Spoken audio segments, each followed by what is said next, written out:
G'day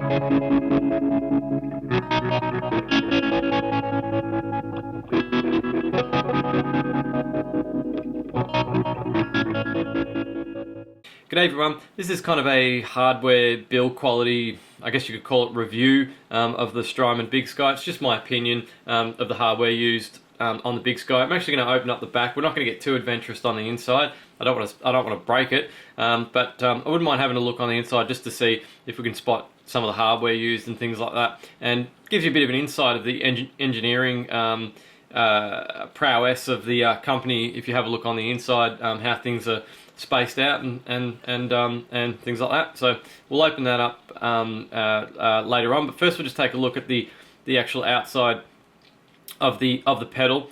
So first off, you've got the knobs. You've got these 7 effect dials, parameter dials, and then you've got these 2 over here, which one of them is obviously the reverb type dial, which is a digital pot. You've got another digital pot up here, which you can use to cycle through settings in the menu. And both of these are actually push, can be pushed down as well. And I find that clicking action quite horrid. I'm not sure if it's because it's a digital pot and that's just how they are. I don't really have a hell of a lot of experience with the digital world, but that aside, that clicking action just feels, I don't like the feel of that at all. It might be unavoidable, but yeah, it doesn't feel very nice. Apart from that, the actual knobs are great. These actually remind me of the knobs that I've been getting lately from Mammoth, the aluminium knobs that they have, and they're one of the best knobs. I reckon they're fantastic. In fact, I'll just grab one to show you a comparison between these and the Mammoth knob. So that's the Mammoth knob that I was talking about. I won't waste too much time talking about that, but yeah, I really like these knobs, and I'd say that they're just as high, if not higher, quality than these ones. One thing I really like about the Strymon one, you'll see that's not on this Mammoth knob, is the indicator actually goes down to the base of the knob, whereas the Mammoth ones are just a line on the top. That's actually a cutout recess as well down the front of it, which has been painted in, which I really like. I'm not sure if you can get those in the do-it-yourself world, but yeah, if anyone knows of a knob that looks or is the same as that, let me know, because they're really good. I really like the feel of them, really like the look of them, and the tactile response as well. It's got the grooves on the front of it, so you can get your fingers around it nice and easily. So yeah, the knobs get the big thumbs up. The foot switches are pretty sure they're momentary. They don't click, so you can push the button down and probably sends a signal to the processor when your foot's down, and the processor can distinguish between maybe they've set a parameter of half a second is a click, whereas over half a second is to hold for infinite or freeze mode. And these feel pretty good.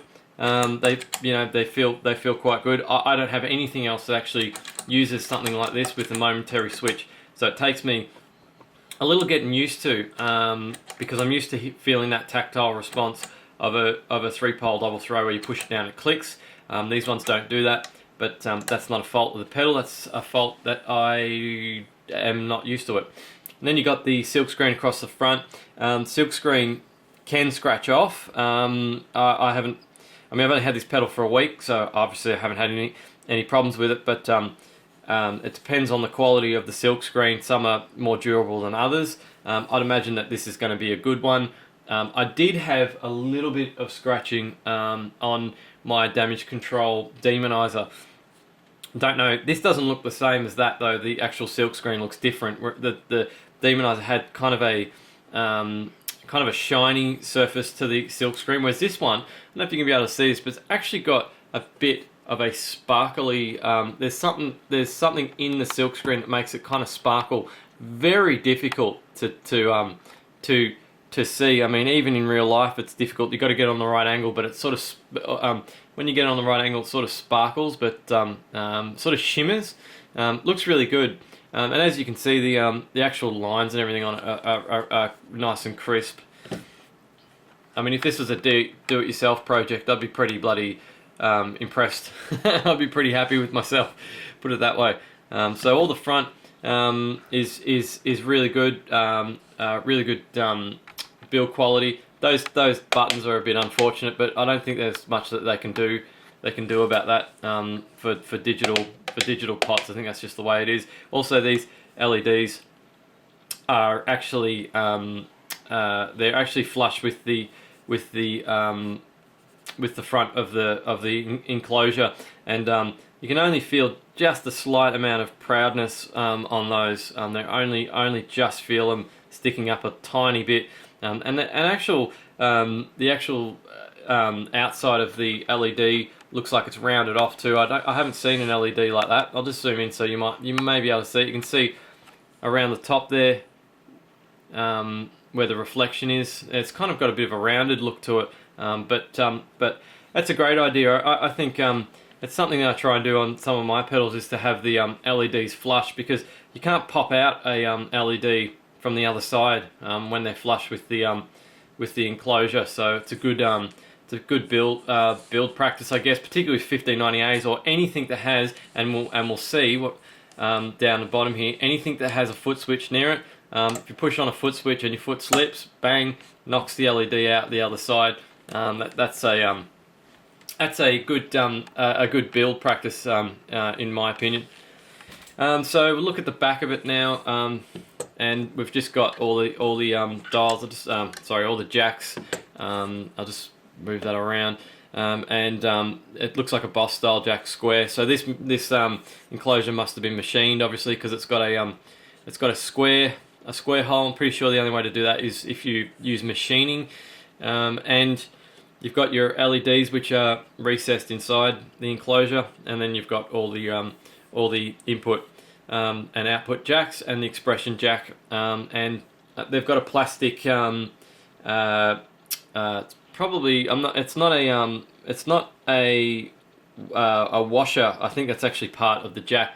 I don't use these plastic jacks much in my builds. I know some people do. These are obviously PCB mount jacks, and I'm assuming they're good quality ones. I don't have a huge amount of experience with it. This switch is also feels really nice too. It's got a nice solid action when you push it up and down. Yeah, it feels nice. The actual material on the actual material of the enclosure is aluminium, and it could very well be anodized aluminium, I'd imagine, by the look of it, and it seems fairly durable. I did notice on some of the corners, I mean, it's only a week old, I did notice on some of the corners there were I mean, this is nitpicking, but I'm just trying to picture in the future how this pedal is going to stand up to weathering, and I did notice there's a couple of there's one there. I don't know if you're going to be able to see that in the video. Just see if I can get it in the light. There's a tiny little thing on, because the corner is sharp. It looks like there's a tiny little bit that's maybe scratched off. So I'm just assuming that this is going to be a problem for the whole outside of the enclosure.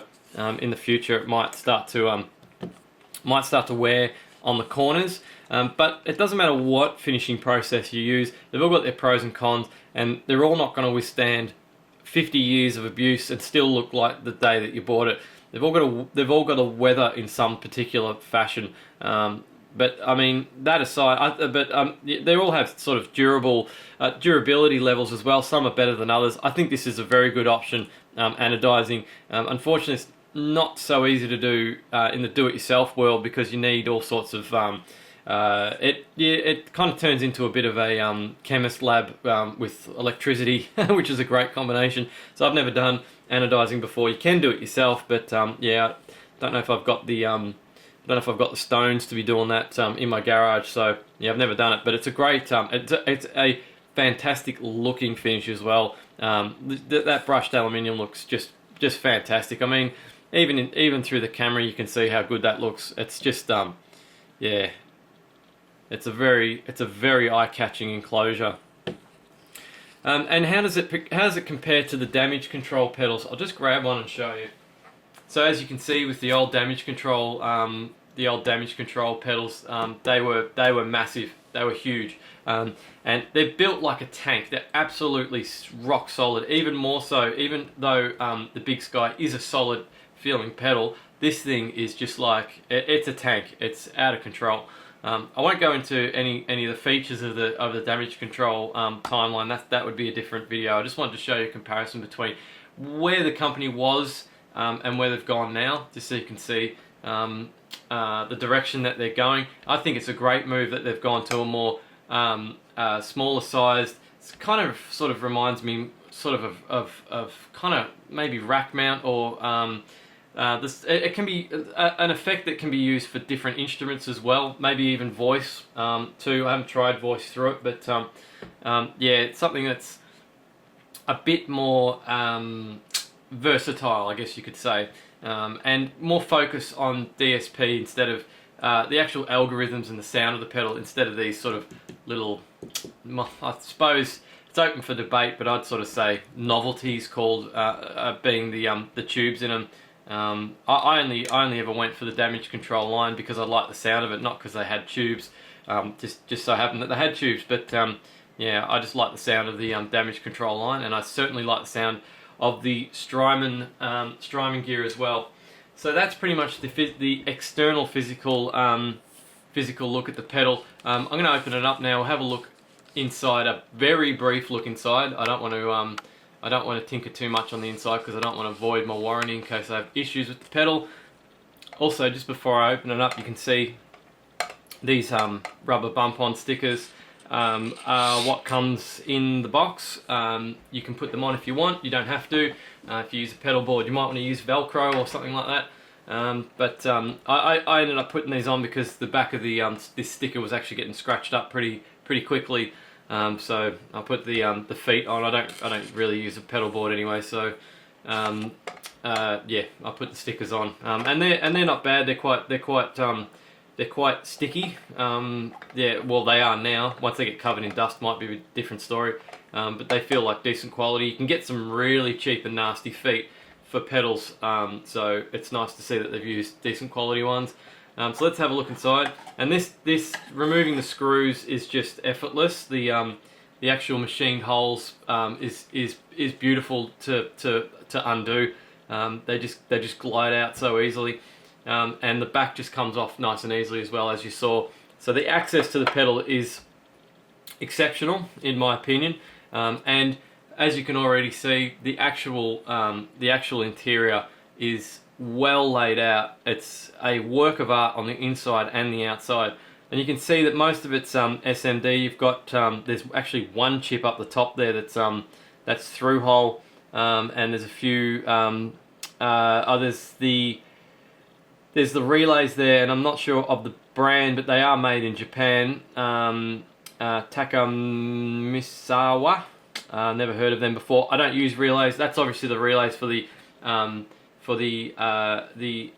output, I would say, even though they are actually on the input. I'm not quite sure why the true bypass relays would be on the input, unless the actual tracks have been routed to the outputs over there, and they've just put them there for size, for spacing, and the processor, as they say, is the Shark Analog Devices Shark. I don't know anything about DSP, absolutely nothing.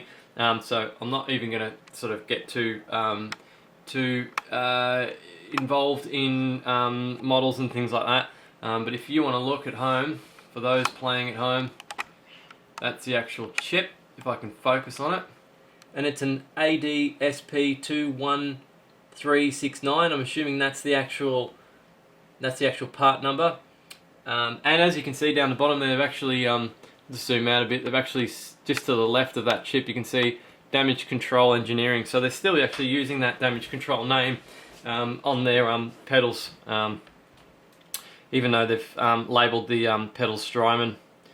And yeah, there's actually a two-layer, sorry, I should have showed you before when I opened it up. It's actually a two-layer board as well. There's some other, the bottom board looks like it might be a connections slash pot mounting board, and then the top board's where all the action happens.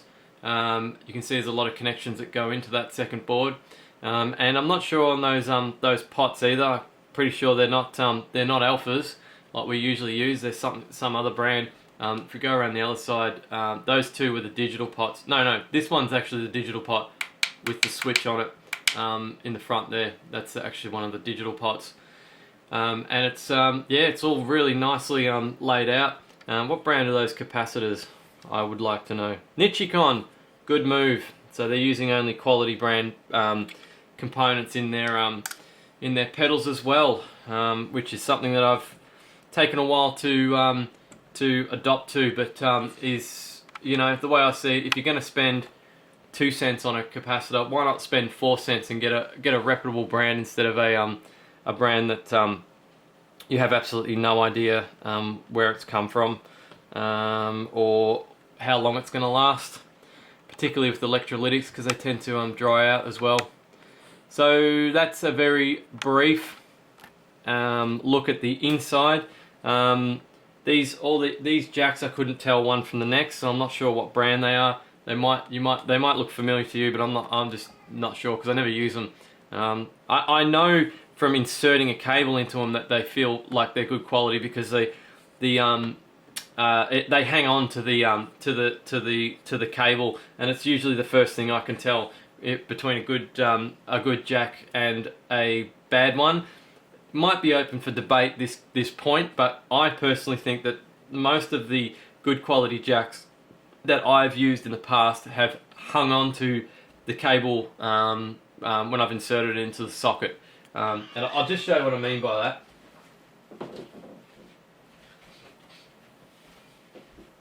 So you push it into the socket and it hangs onto it, and you need a bit of force to get it out. That's a sign of a good jack. Most of the economy jacks and the cheap ones that I've used do not do that. They just slip out without little effort whatsoever, and obviously that's probably not something that you're going to want when you've got a signal running through it into your amp that's cranked up loud. You don't want them to be able to slip out. So I'd prefer a tight action than a loose one. That's personal preference, probably. Some people don't. I'm sure there are people out there that don't like that. So yeah, that's it anyway. That's a brief look at the inside of the pedal and the outside of the pedal. Just in case you're interested in the build quality of these pedals, you'd expect something of this level. I expect something of this level when you're throwing down this sort of cash on a pedal. I mean, these Strymon pedals are expensive. They're high-end gear. You'd expect something that's been engineered well, and it has been. It has from a relatively superficial level that I've just shown you. It all I don't see much fault in the hardware selections and the layout, and I mean, you can see there's a lot of effort and time being put into how this pedal is actually going to be engineered, and it's been done well in my opinion. Yeah, so the physical aspects of the pedal are unquestionably very well made. So the most important part next, we're going to actually be looking at some of the sounds. I've already done a couple of short videos, a spring reverb comparison, real life spring reverb comparison compared to the actual pedal, and I've found some really nice patches that I'll also be uploading sound samples on. And I was also thinking of doing a video of all the patches that I've come up with on the pedal. So if you have one, you can dial those in yourself and use them. So I'll show you all the settings that I use to get to that patch, kind of like a patch sharing video.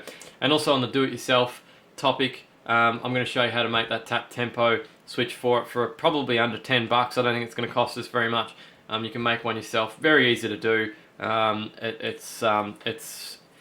It's blindingly easy because it's just basically a switch. So yeah, it's very easy. Yeah, and that's probably going to be the videos on this pedal. So look out for the next videos. Will be more sound orientated than the actual hardware. And thanks for watching, and don't forget to subscribe.